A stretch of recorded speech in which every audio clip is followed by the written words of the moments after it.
وبركاته. الحمد لله رب العالمين والصلاة والسلام على أشرف الأنبياء والمرسلين وعلى آله الطيبين الطاهرين وأصحابه الأكرمين أجمعين وعلى من تبعهم بإحسان إلى يوم الدين. أما بعد، فأعوذ بالله من الشيطان الرجيم. بسم الله الرحمن الرحيم. قل لا أسألكم عليه أجرا إلا المودة في القربى ومن يقترف حسنة نزد له فيها حسنا إن الله غفور شكور. صدق الله العظيم وبلغنا وسندنا رسوله النبي الأمين الكريم ونحن على ذلك لمن الشاهدين والشاكرين والحمد لله رب العالمين. وہ جو مرتبہ تھا حسین کا نہ تو دید ہے نہ شنید ہے، کہا دیکھ آئینہ تیغ کا مجھے حسن یار کی دید ہے. جو لہو گلے سے کٹا کہا عاشقوں کی یہ عید ہے، جو نثار سجدے میں سر کرے وہ امام ہے وہ شہید ہے. جو نثار سجدے میں سر کرے وہ امام ہے وہ شہید ہے.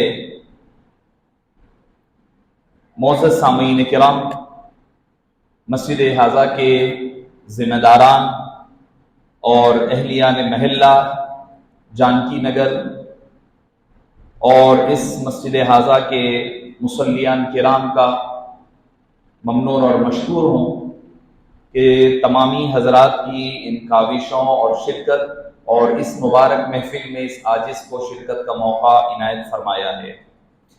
معزز سامعین کرام، آپ نے حضرت العلامہ مولانا سید احمد غوری صاحب قبلہ سے تفصیلی خطاب سماعت فرمایا. میں تفصیل میں جانے کا وقت نہیں، اختصار کے ساتھ اپنی گفتگو کو ختم کر دوں. آپ جب سے جو حضرت امام حسین رضی اللہ عنہ اور اہل بیت اطہار کے جو مناقب سن رہے ہیں، آخر اس کا مول کیا ہے اور اس کا ثواب کیا ہے؟ یہ کیوں کر رہے ہیں؟ اس کا کچھ ثواب بھی ہے یا نہیں ہے؟ ایک سوال آ سکتا نا ذہن میں، کیوں امام حسین کا ذکر کیا جا رہا ہے؟ کیوں ان کو یاد کیا جا رہا ہے؟ کیوں ان کے اوپر ہونے والے ظلم اور بربریت کا تذکرہ کیا جا رہا ہے؟ آخر وجہ کیا ہے؟ آپ کو ایک اس کی آسان مثال دے دوں، بچہ واقف ہے اس سے. آپ نماز کے لیے بیٹھتے ہیں، نماز آپ رکوع کیے، قیام کیا، رکوع کیا، سجدہ کیا، سب کچھ کر لیا، اتحیات کے لیے بیٹھ گئے. اتحیات میں آپ بیٹھ گئے، اتحیات پڑھ لی. پڑھنے کے بعد آپ درود ابراہیم پڑھتے ہیں، جس کے بارے میں حدیث پاک میں آیا ہے من لم یصلی علی وعلی اہل بیتی، جو کوئی نماز پڑھے مگر میں مجھ پر اور میری اولاد پر درود پاک نہ پڑھا، لم یصلی، تو اس نے نماز ہی نہیں پڑھی. نماز کا دار و مدار اللہ عز و جل نے اپنے اور اپنے حبیب پاک کے ذکر پر اور ان پر درود و پاک پر موقوف فرما دیا. فرمایا کہ نماز قبول کروانا چاہتے ہو تو مجھ پر، میری اولاد پر درود پاک پڑھو. آپ ان پر درود و سلام پیش کر رہے ہیں. کس پر؟ اللہم صلی علی محمد وعلی آل محمد. پھر آگے کہہ رہے ہیں اللہم بارک علی محمد وعلی آل. ہر ایک آدمی کو معلوم ہے وعلی آل محمد، ہر ایک پر. اس کو آپ کو میں ایک اور تھوڑا آسانی سے سمجھا دوں. میں نماز پڑھ رہا ہوں مثال کے طور پر، کوئی وقت کا سب سے بڑا عالم آ جائے، میری نماز چل رہی ہے، میں قیام میں ہوں، رکعت باندھا ہوا ہوں. نماز کے دوران اگر کوئی بڑے سے بڑا عالم آ جائے، بڑے سے بڑا ولی آ جائے، بڑے سے بڑا شیخ آ جائے، خود میرے والد آ جائے، میری والدہ آ جائے، کوئی آ جائے، ہم یہ درس فقہ ہفتے کے ہر ہفتہ بعد نماز مغرب کا عشاء مسجد حاضہ میں درس فقہ ہوتا ہے، عاجز حاضر ہوتا ہے، اس میں ہم نے تفصیل سے ذکر کیا ہے اس مسئلے کو. اگر بڑے سے بڑا آدمی آ جائے، دنیا کا بادشاہ کیوں نہ آ جائے، امام کعبہ کیوں نہ آ جائے، آ کر کے میرے بازو پھیر جائے، تو میرے لیے جائز نہیں ہے میں ان کو پلٹ کر کے سلام کروں. اگر میں پلٹ کر سلام کیا، میں امام کعبہ ہے میرے بازو، مثال دے رہا ہوں میں، دنیا کا سب سے بڑا آدمی ہوگا، دنیا کا سب سے بڑا عالم ہوگا، مفتی وقت ہوگا، پیر ہوگا، مرشد ہوگا، کوئی بازو آ کر کے میرے بازو پھیر جائے، نماز کے دوران اگر میں السلام علیکم کہہ دوں تو میری نماز فاسد ہو گئی ہے یا نہیں ہے؟ نماز ٹوٹ جائے گی. کیوں؟ کیونکہ نماز اللہ سے کلام کرنے کا نام ہے، غیر کو سلام کرنے کا نام نہیں ہے۔ غیر کو سلام کرنے کا نام نماز نہیں ہے، اللہ سے کلام کرنے کا نام نماز ہے۔ معزز سامعین کرام، پھر کیا بات ہے کہ آپ نماز میں نبی پر بھی درود و سلام پڑھ رہے ہیں، نبی کی آل پر بھی درود و سلام پڑھ رہے ہیں، تو پتا چلا کہ یہ وہ ہستیاں ہیں، غیر ہوتی تو نماز ٹوٹ جاتی، یہ اللہ کے وہ مقربین ہیں جن پر درود و سلام پڑھنے سے ہماری نمازیں درست ہو جاتی ہے۔ نماز کے اندر جب ان کا ذکر لازم قرار دیا تو نماز کے باہر آپ اور ہم اس جلسے میں بیٹھ کر جب ان کا ذکر کر رہے ہیں تو کس قدر سعادتیں، رحمتیں، برکتیں، اللہ کا قرب، حبیب پاک کا قرب اور محبت ہم حاصل کر رہے ہوں گے، آپ خود اس کا اندازہ لگائیے۔ اچھا، اہل بیت اطہار کون ہے؟ اہل بیت اطہار صرف وہ نہیں ہے کہ ان سے تعلق رکھنے پر فائدہ ملنے والا ہے، نہیں۔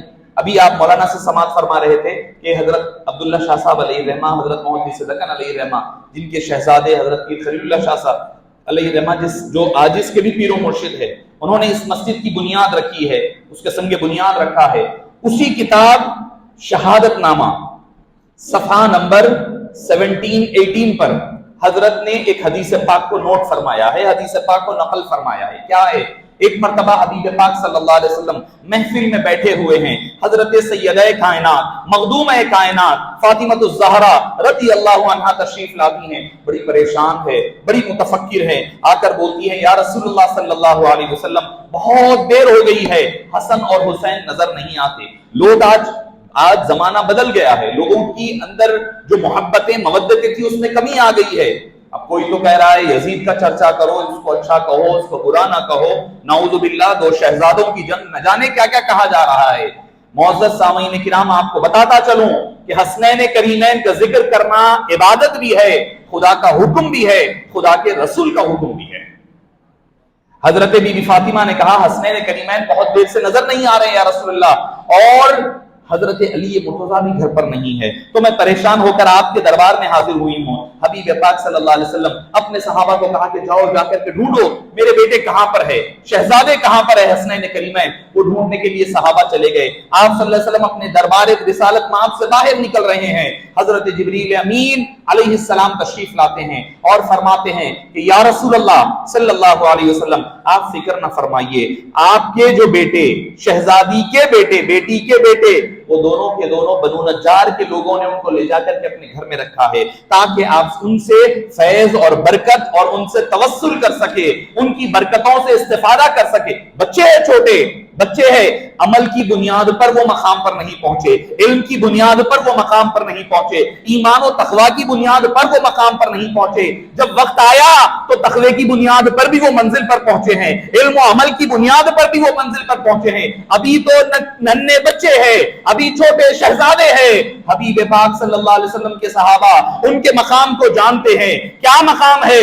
چھوٹے بچوں کو گھر میں لے جا رہے ہیں، کیوں لے جا رہے ہیں؟ تاکہ ان کے ذریعے سے کوئی فیض حاصل ہو جائے، ان کے وجود سے برکتیں حاصل ہو جائیں۔ یہ وہ ہستیاں ہیں، حبیب پاک اس مقام پر جاتے ہیں جہاں پر دونوں شہزادے ہوتے ہیں۔ حبیب داور صلی اللہ علیہ وسلم امام حسن کو اپنے کاندھے پر بٹھا لیتے ہیں، کاندھے پر امام حسن کو بٹھاتے ہیں۔ صحابہ فرماتے ہیں ان کے قدم مبارک حضرت امام حسن کے حبیب پاک کے سینے مبارک تک پہنچ رہے ہیں۔ کون سا سینہ؟ قرآن کہتا ہے الم نشرح لک صدرک، اے حبیب کیا ہم نے آپ کے سینے مبارک کو نہیں کھول دیا؟ ووضعنا عنک وزرک، وہ سینے مبارکہ، وہ پشت مبارک پر، وہ پشت ہے آئے مبارک پر حضرت امام حسن بیٹھے ہوئے ہیں۔ دور سے صحابہ کو نظر آ رہا ہے امام حسین بھی آپ کے دوسرے کاندھے پر بیٹھے ہیں، جبکہ حدیث پاک میں ہے ایک دوسرے فرشتے نے حضرت امام حسین کو اپنے پشت پر بٹھایا ہوا ہے۔ حضرت محدث دکن علیہ الرحمہ نے شہادت نامے میں ترمذی شریف کے حوالے سے نقل فرمایا۔ معزز سامعین کرام، آپ صلی اللہ علیہ وسلم مسجد نبوی لاتے ہیں، سارے آگے، سارا قافلہ آ رہا ہے، کیا ہے؟ شہزادے گم ہوئے ہیں، حسن اور حسین گمے ہیں۔ بھئی دنیا میں بھی ہمارے بھی تو بچے ہوتے ہیں، مگر کائنات جن کے وقفے کے لیے کھو جانے پر ہل جائے اس کا نام ہے حضور کے نواسے حضرت امام حسن اور حسین کا نام ہے۔ لائے لا کر کے فرمایا اے لوگوں، کیا تم جانتے ہو دنیا کے سب سے بہترین نانا نانی کون ہے؟ اب نسبت دیکھیے آپ، نسبتیں جو حبیب پاک نے جوڑی ہے ان نسبتوں پر توجہ فرمائیں. فرمایا کہ اے لوگوں کیا تم جانتے ہو کہ دنیا کے سب سے بہترین نانا نانی کون ہے؟ فرمایا اللہ اور اللہ کے رسول بہتر جانتے ہیں. آج حبیب پاک کے علم پر اعتراض کیا جاتا ہے، علم ہے، یہ تھا، یہ نہیں تھا، دیوار کے پیچھے کا تھا، پیٹ کے پیچھے، اس پر بحثیں ہوتی ہے. صحابہ تو یہ کہتے ہر وقت اللہ اور اللہ کے حبیب بہتر جانتے ہیں. معزز سامعین کرام، حبیب پاک نے فرمایا حسن اور حسین کے نانا یعنی میں محمد مصطفیٰ صلی اللہ علیہ وسلم اور ان کی نانی حضرت ام المومنین خدیجہ الکبریٰ یہ دنیا کے سب سے بہترین نانا نانی ہیں. دو لوگ آپ گنیے کتنے ہو رہے ہیں. دنیا کے سب سے بہترین نانا اور نانی کون؟ حضرت محمد مصطفیٰ. کسی کو شک نہیں ہے اس میں، کسی کو شک نہیں. حضرت بی بی خدیجہ الکبریٰ رضی اللہ عنہا. دو ہو گئے. پھر فرمایا اے لوگوں تمہیں پتا ہے دنیا کے سب سے بہترین والد اور والدہ کون ہے، ماں باپ کون ہے؟ فرمایا اللہ اللہ کے حبیب. حالانکہ آپ کہہ سکتے تھے نا، بات تو کلیئر ہو گئی ہے، بات حسن اور حسین کی ہو رہی ہے. کہہ سکتے تھے کہ فاطمہ اور علی ہے، مگر یہ ادب مصطفیٰ ہے. بتا رہے ہیں صحابہ کرام ہم صحابی علم سے نہیں بنے، ہم تقویٰ و طہارت سے صحابی نہیں بنے، مصطفیٰ کی خیرات، مصطفیٰ کے ادب نے ہمیں صحابی بنا دیا ہے. یہ نہیں فرمایا کہ فاطمہ اور علی ہے. کہہ سکتے تھے کیونکہ بات حسن اور حسین کی شروع ہو چکی تھی، مگر فرماتے ہیں اللہ ورسولہ اعلم، اللہ اور اللہ کے حبیب بہتر جانتے ہیں. حبیب داور نے فرمایا حسن اور حسین کے والدین سب سے بہترین والدین ہیں دنیا کے، یعنی بی بی فاطمہ اور حضرت علی. اب کتنے ہو گئے؟ 4. پہلے نانا نانی، اب والد والدہ، 4 ہو گئے ہیں. پھر حبیب پاک اب یہ عطا ہو رہی ہے، حسنین کریمین کے مقام بتایا جا رہا ہے. حسن اور حسین ہی برکت والے نہیں ہے، ان سے جو جڑ جائے وہ بھی برکت والا ہو جاتا ہے. پھر فرمایا کیا تمہیں پتا ہے کہ دنیا کے سب سے بہترین ماموں اور خالہ کون ہے؟ صحابہ نے کہا اللہ اللہ کا رسول بہتر جانتا ہے. فرمایا حسن اور حسین کے خالہ، حسن اور حسین کے ماموں کون؟ حضرت امام قاسم جو حبیب پاک کے شہزادے ہیں. پھر فرمایا کہ خالہ حضرت زینب جو بی بی فاطمہ رضی اللہ عنہا کی بڑی بہن تھی اور حبیب پاک صلی اللہ علیہ وسلم کی بڑی صاحبزادی ہے. تو کتنے ہو گئے؟ 6 ہو گئے. اب پھر فرمایا کیا تمہیں پتا ہے کہ دنیا کے بہترین چچا اور دنیا کی سب سے بہترین پھوپھی کون ہے؟ فرمایا کہ نہیں. فرمایا کہ علی حسن اور حسین کے پھوپھی، حسن اور حسین کے چاچا، پھوپھی حضرت ام ہانی، چاچا حضرت امام جعفر رضی اللہ عنہ وارضاہ دنیا کے سب سے بہترین چچا ہے. فرق کتنے؟ 2 2 4 5 6 7 8 ہو گئے. اب بچ گئے 2 کون؟ خود حسن اور حسین. تو حبیب داور صلی اللہ علیہ وسلم نے اہل بیت اطہار میں کے عشر مبشرہ جن کو ایک ہی حدیث میں جنت کی بشارت، افضلیت کا مژدہ سنایا، وہ اہل بیت اطہار کے 10 حضرات ہیں جو حسنین کریمین کے صدقے اللہ تعالیٰ نے ان کو بھی جنت کی بشارت عطا فرمائی. بتلایا گیا حسن اور حسین ہی جنتی نہیں ہے، ان سے جو جڑ جائے، ان سے جو محبت کرے، ان سے جو مودت کرے وہ بھی جنتی ہے، وہ بھی بخشایا ہوا ہے. جو ان سے عداوت کرے، جو ان سے بغض رکھے، جو ان سے دور ہو جائے وہ ہمارے دربار سے نکال دیا جائے گا. ترمذی شریفی کی حدیث پاک ہے، امام احمد بن حنبل نے اس کو اپنی مسند میں نقل فرمایا ہے، صحیح حدیث پاک ہے. حبیب داور صلی اللہ علیہ وسلم منبر رسول پر ہے، خطبہ ارشاد فرمایا. اور خطبہ کیا ہے؟ خطبہ کیا ہے؟ یہ بھی مثل نماز ہے. جمعے کا خطبہ، جمعے کا جو خطبہ ہوتا ہے وہ مثل نماز ہوتا ہے، یعنی اس میں بات کرنا یا کوئی کام کرنا، کھانا پینا، یہ سب منع ہے، یہ سب منع ہے. حدیث پاک میں یہاں تک آیا ہے اگر کوئی شخص جمعے کے دن کسی دوسرے کو خاموش بیٹھ جاؤ کہتا ہے تو اس کو جمعے کا ثواب نہیں ملتا. جمعے کی اہمیت کا عالم یہ ہے. حبیب پاک صلی اللہ علیہ وسلم منبر رسول پر ہے، خطبہ ارشاد فرما رہے ہیں. خطبے کے دوران کیا دیکھتے ہیں کہ حسن یا حسین دو میں سے کوئی ایک چلتے ہوئے آ رہے ہیں، مسجد نبوی میں داخل ہوئے، چھوٹے بچے ہیں، ان کے قدم لڑکھڑا رہے ہیں، ان کے قدم لڑکھڑا رہے ہیں. وہ حبیب پاک صلی اللہ علیہ وسلم، بھئی ہم کو حکم دیا گیا خطبے میں دنیاوی بات نہیں کرنا، ہم کو حکم دیا گیا نا دنیا کی کوئی بات نہ کرے، لوگوں کو خاموش بھی نہ بٹھائے، کچھ نہ کھائے نہ پیے کوئی اور. یہاں تک کہ احناف کے نزدیک تو امام ابو یوسف علیہ الرحمہ فرماتے ہیں جمعے کے دن دوران خطبہ اگر دعا بھی کی جائے تو آمین بھی آہستہ اور دل میں کہی جائے، زور سے نہ کہی جائے، اتنا خطبے کا اہتمام کیا جائے.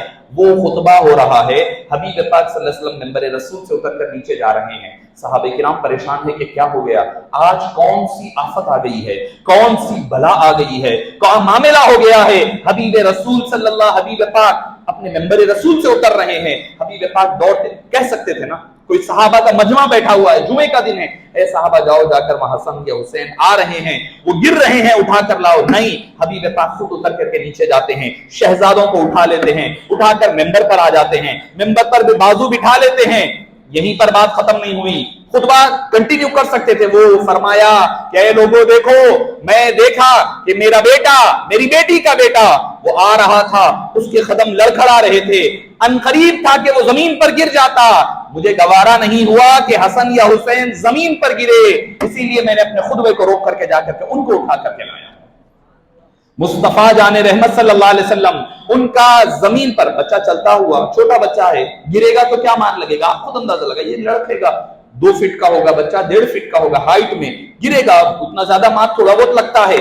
جب مصطفیٰ جان رحمت کو حسن یا حسین، حسنین کریمین کا اس بلندی سے گرنا گوارا نہیں ہے، تو جو آپ اندازہ لگائیے کربلا میں جن کو بھوکا اور پیاسا رکھا گیا، جن کو گھوڑوں کی ٹاپوں سے جن کی لاشائے مبارک کو روندا گیا، جن کے سر مبارک کو سرقلم کیا گیا، جن کو پیاس اور بھوک اور افلاس کے عالم میں رکھا گیا، کیا حبیب پاک کو اذیت نہیں پہنچی؟ کیا حبیب پاک کو تکلیف نہیں ہوئی؟ آپ خود اندازہ لگائیے حبیب پاک کی اذیت کا عالم کیا ہوگا۔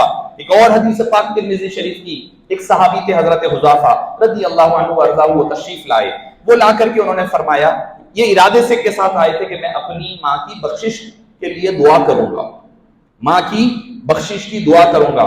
نوجوان بچے ہیں، میں ضرور عرض کروں گا کہ دیکھیے ماں باپ کا احسان اگر کوئی زندگی بھر کوئی کام کرتے ہوئے بھی گزار لے ان کی خدمت، تو بھی احسان کا بدلہ کیا ایک ان کے جو تکلیف ماں نے اٹھائی ہے اس کا ادا نہیں کر سکتے آپ۔ اگر جو زندہ ہے ان کی بات سنیں، ان کے ساتھ ادب اور احترام کے ساتھ رہیں، ان کی بے ادبی نہ کریں، ان کی جو خدمت کر سکتے ہیں کریں۔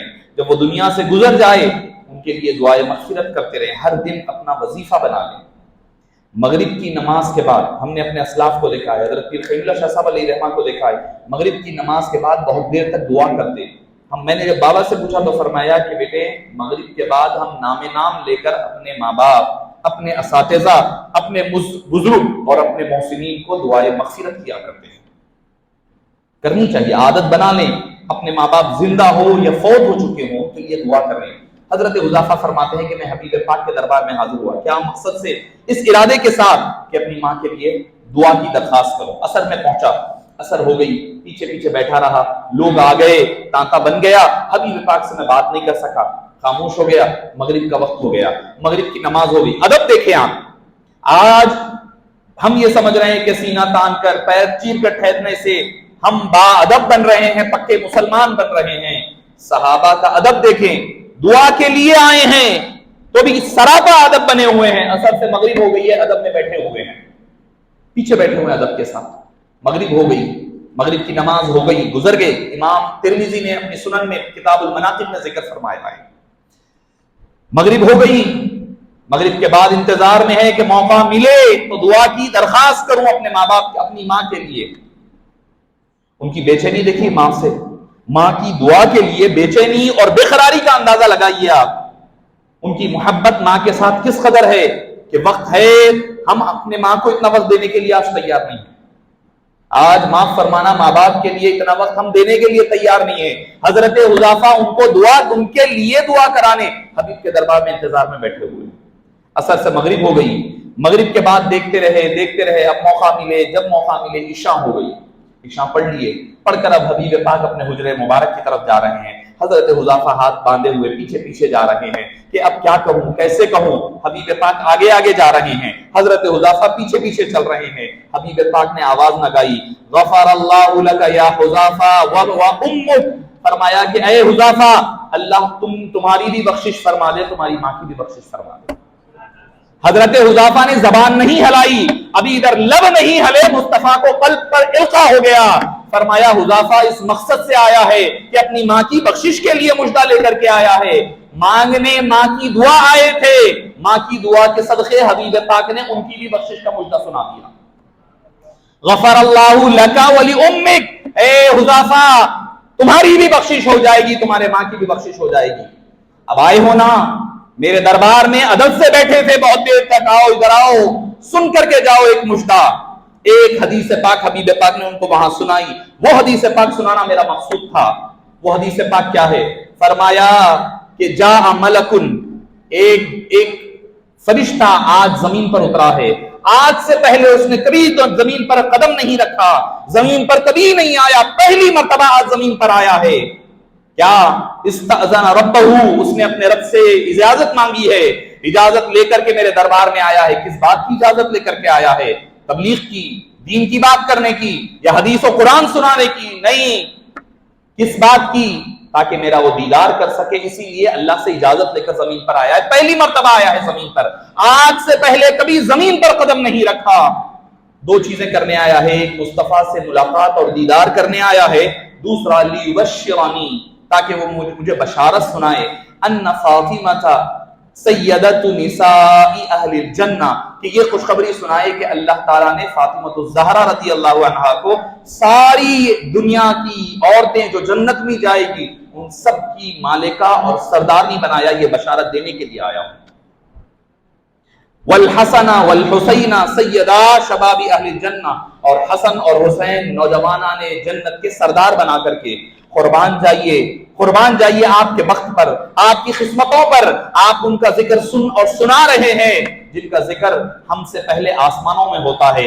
اللہ تعالیٰ وہ مجدے سنا کر کے فرشتوں کو بھیجا کرتا ہے، جو فرشتے آسمانوں سے ایک ہی مرتبہ اجازت ملتی ہے ان کا ذکر کرنے کے لیے آیا کرتے ہیں، ان کا ذکر سننے اور سنانے کے لیے ہم اور آپ جمع ہوئے ہیں۔ قربان جائیے ہماری قسمتوں پر، اللہ تعالیٰ نے ہمیں اس قدر خوش قسمت بنایا ہے۔ معزز سامعین کرام، ایک اور ترمذی ہی کی حدیث پاک میں حبیب پاک نے کیا فرمایا کہ تمسکوا القرآن واہل بیتی، فرمایا کہ دو چیزوں کو تھام لو، قرآن کو، وعطرتی، اور میری عطرت اہل بیت کو، قرآن کو پکڑو، اہل بیت کو پکڑو۔ حبیب پاک نے دو چیزیں فرمائی، لن تضلوا بعدی، اگر یہ دو چیزوں کو پکڑو گے میرے بعد تم گمراہ نہیں ہوں گے، میرے بعد گمراہ نہیں ہوں گے۔ آج قرآن کو تو تھاما جا رہا ہے، قرآن کا تو ورد ہوتا ہے، درس قرآن ہوتا ہے، اہل بیت کو نکال کر پھینک دیا جاتا ہے، نہ ان کی ذکروں میں اہل بیت ہوتا ہے، نہ ان کی مجلسوں میں اہل بیت کا ذکر ہوتا ہے، نہ ان کے خانوادوں میں اہل بیت کا ذکر ہوتا ہے۔ پوری محفل ختم ہو جاتی ہے، نہ صحابہ کا ذکر ہو رہا ہے، نہ اہل بیت اطہار کا ذکر ہو رہا ہے، نہ نبی کی شان بیان ہوتی ہے۔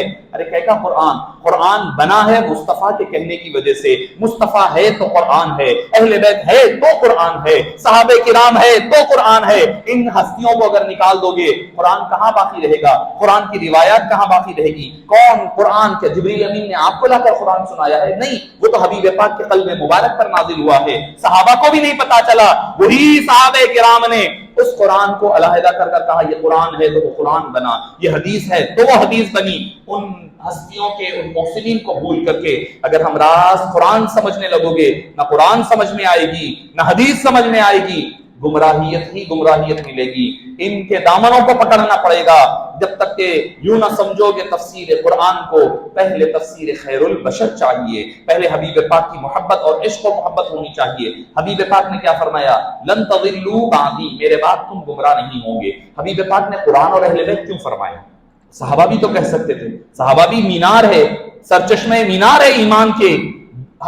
دوسری حدیث میں فرمایا اصحابی کالنجوم، میرے صحابہ تاروں کے مانند ہے، بِأَيِّهِمْ اقْتَدَيْتُمْ اهْتَدَيْتُمْ، جن کسی کی تم پیروی کرو گے تم ہدایت پا جاؤ گے۔ اصحابی کلہم عدول، فرمایا میرے تمام صحابہ عدل و انصاف کا معیار ہے۔ مگر اس حدیث پاک میں فرمایا تمسکوا القرآن وعطرتی، قرآن اور میرے اہل بیت کو تھامو۔ کیوں فرمایا؟ ایک صحابی دوسرے کو صحابی نہیں بنا سکتا۔ صحابی کون ہوتے ہیں؟ جو حبیب پاک کا دیدار کرے وہ صحابی ہے، مگر ان کے بعد آنے والے تابعی بن سکتے ہیں، صحابی نہیں بن سکتے۔ ان کے بعد آنے والے تبع تابعین تو بن سکتے ہیں، تابعین نہیں بن سکتے۔ مگر اہل بیت کا معاملہ یہ ہے، حضرت علی ہے، اس کے بعد امام حسن ہے، اس کے بعد امام حسین، امام حسن مصنع ہے، امام زین العابدین ہے، امام محمد باقر ہے، امام جعفر صادق ہے، امام تقی ہے، امام نقی ہے، امام کاظم رضا۔ یہ سلسلہ چلتا جا رہا ہے۔ کبھی اسی سلسلے میں حضور غوث پاک آتے ہیں، اسی سلسلے میں حضرت غوث خواجہ غریب نواز آتے ہیں، اسی سلسلہ چلتا رہے گا۔ صبح قیامت تک چلے گا، یہاں تک کہ امام مہدی رضی اللہ عنہ علیہ السلام تشریف لائیں گے۔ تو اہل بیت ایک سے دوسرا یعنی یہ تعلق ختم ہونے والا تعلق نہیں ہے۔ اسی لیے حبیب پاک نے فرمایا قرآن کو ایک ہاتھ میں تھامو، دوسرے ہاتھ میں مضبوطی کے ساتھ اہل بیت کو تھامو۔ لن تضلوا بعدی، تم میرے بعد گمراہ نہیں ہوں گے، حتی یرید علی الحوض، یہاں تک کہ تم حوض کوثر پر آ کر یہ دونوں مجھ سے ملیں گے۔ تو پتہ کیا چلا، جہاں پر اہل بیت ہے حق وہیں پر ہے، جہاں پر اہل بیت ہے، جہاں حسین ہے قرآن وہیں ہے۔ قرآن دو تھے کربلا میں، ایک پڑھنے والا قرآن تھا، ایک پڑھتا ہوا قرآن تھا۔ یہ جو قرآن ہے پڑھنے والا قرآن ہے، اور قرآن کہتا ہے وَلَنَبْلُوَنَّكُمْ بِشَيْءٍ مِّنَ الْخَوْفِ، ہم تمہیں کبھی خوف دے کر آزمائیں گے۔ اس کی مثال دیکھنا ہے تو حسین ابن علی کو کربلا میں دیکھ لو۔ وَنَقْصٍ مِّنَ الْأَمْوَالِ، مال جائے گا، مال کا نقصان ہوگا، دیکھنا ہے اس کی تفسیر تو حسین ابن علی کو کربلا میں دیکھ لو۔ والانفس، جان جائے گی، دیکھنا ہے تو حضرت فاطمہ کے شہزادے لاڈلے کو دیکھ لو، وہ اپنی جان نچھاور کرتا ہوا نظر آ رہا ہے۔ والانفس والثمرات، کھیتی باڑیوں کا نقصان ہوگا، ہر چیز کا نقصان ہوگا، ہر چیز وہ گوارا کر لیں گے، کچھ نہیں گوارا کریں گے تو مصطفیٰ کے دین میں تبدیلی کو گوارا نہیں کریں گے۔ وبشر الصابرین، صبر کرنے والوں کے لیے بشارتیں ہیں۔ معزز سامعین کرام، امام حسین رضی اللہ عنہ کا کربلا کے میدان میں جو کردار تھا وہ حق کو قائم رکھنے کے لیے تھا۔ یزید اپنے باطل عقائد کو لے کر آ رہا تھا، وہ اسلامی خلافت کو ملوکیت میں تبدیل کرنا چاہتا تھا، وہ یہ چاہتا تھا کہ سب تبدیل ہو جائے، اپنے جو حرمت والے رشتے ہیں پھوپھیوں سے نکاح کو جائز کر دے، شراب کی حرمت کی جواب میں اپنی طور پر نہیں، علامہ ابن کثیر نے البدایہ والنہایہ جلد نمبر 8 میں صفحہ نمبر 245 سے شروع کریں تو جلد نمبر 8 کا اکثریت حصہ اسی موضوع پر آپ کو ملے گا۔ لوگ کہتے ہیں کہ ارے بھئی دو شہزادوں کی جنگ تھی، امام حسین بھی ٹھیک ہے اپنے معاملہ تھا، نہیں یہ ہرگز نہیں ہو سکتا۔ کیوں؟ کیونکہ مصطفیٰ نے جسے زبان چسائی ہو، مصطفیٰ نے جسے اپنی سواری بنائی ہو، سواری کیسی؟ نماز کے عالم میں ہے، نماز کے لیے چلے گئے، سجدے میں ہے، امام حسین سر پر چڑھ گئے، پشت پر چڑھ گئے، پیٹھ پر۔ اب ہوتا یہ ہے آپ بھی کرتے ہیں، کبھی بچہ آ جاتا ہے پیٹھ پر چڑھ جاتا ہے، آپ بازو ہٹا کر نماز اپنی کنٹینیو رکھتے ہیں، مگر حبیب پاک نے نماز کو جاری رکھا، نماز کو طویل کر دیا۔ صحابہ کرام فرماتے ہیں ہمیں شک ہوا کہ کہیں حبیب پاک کی روح پرواز نہ ہو گئی ہو، وہ سر اٹھا کر کے نماز ہو رہی ہے، نماز کے دوران سر اٹھا کر کے دیکھا حضرت شہزادہ پیٹھ پر بیٹھے ہوئے ہیں، وہ پھر سجدہ کنٹینیو کر لیے۔ اب اس کے بعد نماز ختم ہوئی، بعض صحابہ نے پوچھا یا رسول اللہ کیا معاملہ ہو گیا تھا؟ آپ نے فرمایا میرا شہزادہ میری پیٹھ پر آ گیا تھا، بیٹھا ہوا تھا، میں نہیں چاہتا تھا کہ اس کی آرام اور اس کے بیٹھنے میں خلل پیدا ہو، میں اٹھوں گا تو وہ گر پڑے گا، میرا وہ گرنا تک گوارا نہیں ہوا، اور اسی لیے میں نے سجدہ طویل کر دیا۔ آپ اندازہ لگائیے حبیب پاک ہو سکتا ہے تسبیح 5 مرتبہ پڑھتے ہوں، 3 مرتبہ پڑھتے ہوں، 11 مرتبہ پڑھتے ہوں، مگر آج حسین پشت پر ہے، حبیب پاک تسبیح کو بڑھا رہے ہیں، تسبیح کی تعداد بڑھ رہی ہے، 5 پڑھے ہوں گے 50 پڑھ رہے ہیں۔ کیوں؟ جب تک شہزادہ نہیں اترے گا، جب تک نماز کا سجدہ طویل ہے، جن کے لیے سجدوں کو حبیب پاک صلی اللہ علیہ وسلم نے طویل فرما دیا ہے، آپ ان کی عظمتوں کا، ان کی شان اور ان کے مقام اور مرتبے کا اندازہ لگائیے۔ حبیب پاک صلی اللہ علیہ وسلم جاری بیٹھے ہوئے ہیں، امام حسین پشت پر، حبیب پاک کنٹینیو کر رہے ہیں، تسبیحات بڑھا رہے ہیں، تو پتا چلا کہ اہل بیت اطہار جدھر ہے حق ادھر ہی ہے۔ جو ان کے مخالفت میں آیا وہ حق کو چھوڑ کر کے باطل کی طرف بڑھتا ہوا نظر آتا ہے۔ آخری اپنی بات کو، اپنی گفتگو کو ختم کرتے ہوئے، امام حضرت جنید بغدادی رحمہ اللہ، جن کا آپ نام سنے ہی ہیں، اللہ کے بہت بڑے ولی، امام حضرت جنید بغدادی رضی اللہ عنہ وارضاہ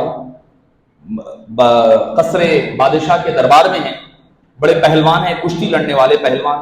ان کے پاس جو آتا ایک ہی بار میں پچھاڑ کر چھوڑ دیتے، پچھاڑتے گرا دیتے، اور بادشاہ کے شاہی پہلوان ہیں، بن کر کے بیٹھے ہوئے شاہی پہلوان، تو جو آتا معاملہ وہی ہوتا، اور بہت ہی بادشاہ کے مقرب ہے۔ ایک مرتبہ یہ ہوا دبلا پتلا آدمی آیا، نہیں دبلا پتلا سا آدمی آیا، آ کر کہنے لگا کہ کیوں آئے ہو؟ کہنے لگے کہ میں جنید بغدادی سے کشتی لڑنے آیا ہوں۔ لوگ ہنسنے لگے کہ جنید کدھر، تم کدھر، تم جنید کدھر، تم کدھر، بڑے دبلے پتلے بڑے نحیف ہو، تمہارا جنید سے کیا مقابلہ ہے؟ کہنے لگے نہیں مجھے لڑنا ہے جنید سے۔ بڑا اصرار کرنے لگا تو انہوں نے کہا ٹھیک ہے، اے جنید آج ایک عجیب کیس آیا ہے، ایک نیا کیس آیا ہے، وہ چاہتا ہے کہ ایک دبلا پتلا آدمی ہے وہ آپ سے مقابلہ کرنا چاہتا ہے۔ بولے ٹھیک ہے کون ہے بلاؤ۔ مقابلے کے لیے تیاری ہو رہی ہے، تو وہ نحیف جو شخص تھے دبلے پتلے قریب کان میں گئے، جا کر کہنے لگے کہ اے جنید، میں یقیناً دبلا پتلا کمزور آدمی ہوں، مگر میں مجبوری، پیسے کی مجبوری کی وجہ سے آیا ہوں، میں نبی کی آل سے ہوں، نبی کی اولاد میں سے، سادات میں سے ہوں، میرا تم کچھ خیال کر لینا۔ حضرت جنید بغدادی وہ جاہ و جلال ہے، وہ حشمتیں ہیں، وہ نام ہے پورے عراق میں جن کا دبدبہ ہے، جن کے نام اور عظمتوں کے چرچے بجتے ہیں، جن کی پہلوانی کے چرچے ہوا کرتے ہیں، اب وہ جنید بغدادی کشمکش میں ہیں، کرے تو کیا کریں؟ یہ جاہ و جلال چھوڑنا ہوگا، یہ پیسہ، یہ وقار، یہ سلطنتیں چھوڑنی ہوگی، کس لیے؟ ایک طرف نبی کی آل ہے، نبی مصطفیٰ جان رحمت کا چاہنے والا ہے، ان کی اولاد ہے، اب کیا کیا جائے؟ لہذا جو پہلوان ہوتا ہے اس کو پتا ہوتا ہے اگر داؤ دینے آتا ہے تو داؤ لینا بھی آتا ہے، جیتنا بھی آتا ہے تو جیت ہونا بھی آتا ہے۔